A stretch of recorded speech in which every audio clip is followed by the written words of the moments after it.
Sir, ano pong update mula po sa FIVOX hinggil po sa pagsabog po ng Bulkang Kanlaon? Okay, after the eruption yesterday, hindi na po ito nasundan. But we raised alert level from alert level 1.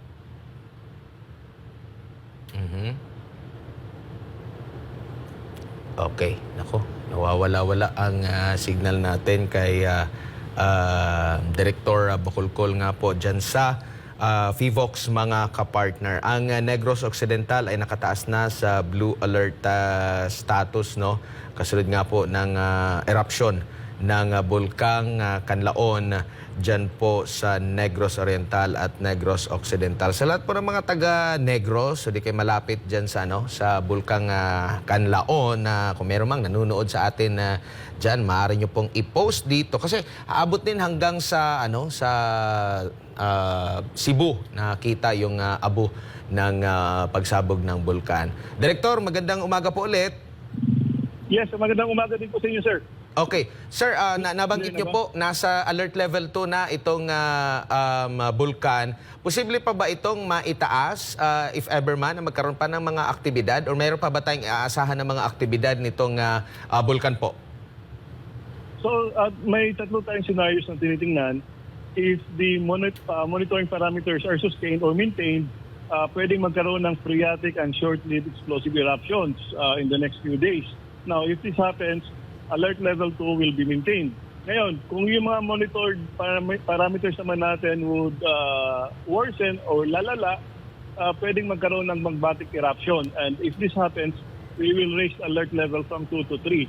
But since 1866 up to yesterday, isang beses lamang nagkaroon ng magmatic eruption yung Kanlaon volcano noong 1902. Now, yung pangatlong scenario natin, which is kapag bababa yung mga monitored parameters natin, then the alert level will step down to alert level 1 after sufficient observation has elapsed.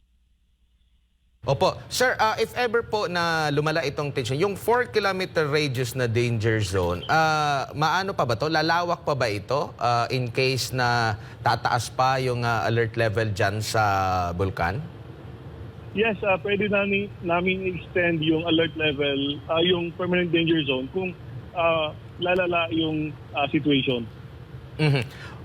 Nabanggit nyo po, sir, parang since 1866 pa ba yung last eruption nito bago yung kahapon. So meron na po bang kumbaga alam na mga plano ang ating pamahalaan, paligid dyan, yung FIVOX, tulong ng FIVOX, kung ano yung mga posibleng senaryo po kasi napakatagal na pala nung last major eruption? No. Since 1866 up to yesterday, meron tayong 43 eruptions. Okay. So ang yung sinasabi ko lang na 1866, since 1866 up to yesterday, isang deaths lamang nagkaroon ng magmatic eruption. But there were several eruptions, phreatic eruptions in the past. In fact, meron tayong 43 eruptions since 1866. And the last eruption happened in December 20, 2017, which is almost 7 years ago. Ito pong Bulkang Kanlaon ay iba rin po ba yung karakteristik nito compare sa Bulkang Mayon? Yes, magkaiba sila kasi bihira yung magmatic eruption dito sa Kanlaon volcano. Unlike sa Mayon volcano na naglalabas ng magma, naging lava. Dito, isang magmatic activity lamang noong 1902 nagkaroon yung Kanlaon volcano. So magkaiba po sila.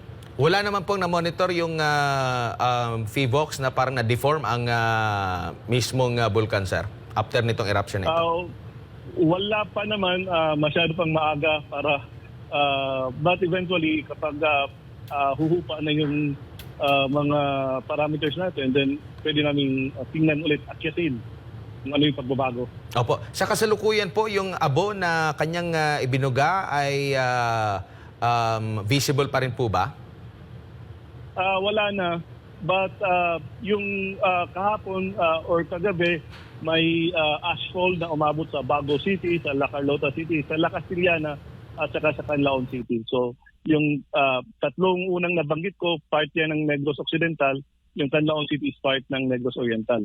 Huli na lang po bago si partner MJ, yung nasa 4-kilometer radius na danger zone, meron po bang mga nakatira doon or mga barangay na located po doon sa lugar?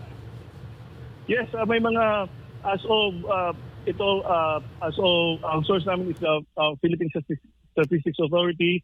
Noong 2016, may 13 tayo na barangays na nasakop sa 4-kilometer permanent danger zone. So, merong 4 from La Castellana, isa sa San Carlos City, 2 sa Bago City, 2 barangay sa may sakop ng La Carlota City, and 4 na barangay sa Canlaon City. Ito lahat na to ay nasa loob ng permanent danger zone, which is 4 kilometers. Po, Director, si MJ po ito. Sir, sabi nyo nga, medyo matagal-tagal pong hindi naging active itong Bulkang Canlaon. May iba pa po ba kayong mga bulkan na binabantayan ng kaparehas po, sir, ng attributes na baka sumabog at any time? Meron tayong 4 na bulkan right now. Out of the 24 active volcanoes, we have 4 active volcanoes na may alert level. Yung Mayon Volcano, it's on alert level 1. Taal Volcano, again, alert level 1. Bulusan Volcano, alert level 1. And then this Canlaon Volcano, alert level 2.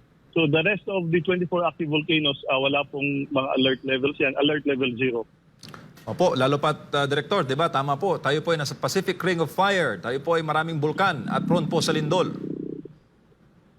Yeah, yes, tama po kayo. Again, we have to accept na this will become part of our existence, these volcanic eruptions, earthquakes, and sometimes even tsunamis. Because, as you've mentioned, we're part of the Pacific Ring of Fire. Opo, Director, bilang panghuli na lang po, panahon na po ng tag-ulan, maaari po bang makaapekto din yung mga pag-ulan po, posibleng magbaha or lahar na idulot po nitong Bulkang Canlaon na ito? Yes, pwede pong yung mga volcanic materials natin will be remobilized as lahar deposits. So this happens when there is sustained, torrential, continuous rainfall. Siguro, paalala nyo na lang po sa ating mga kababayan dyan po sa Canlaon, sa Negros Oriental at Occidental po, kasunod nga po ditong major eruption na ito, Director. Okay, so we remind people to observe, mga kababayan natin around Canlaon Volcano, to observe the permanent danger zone, which is 4 kilometers from the crater of the volcano. So huwag pong pumasok sa loob to minimize risks from sudden explosions like what happened yesterday, rockfall and landslide. And we also remind people to wear face masks to protect themselves from volcanic ash and volcanic gases. Maraming salamat po, Director, sa inyong oras at panahon. Sa ulitin po, ingat po kayo. Thank you, sir. Maraming salamat din po. Si Director Teresito Bacolcol ng FIVOX po, mga kapartner, kaugnay nga po dyan sa update sa pagsabog ng Bulkang Canlaon.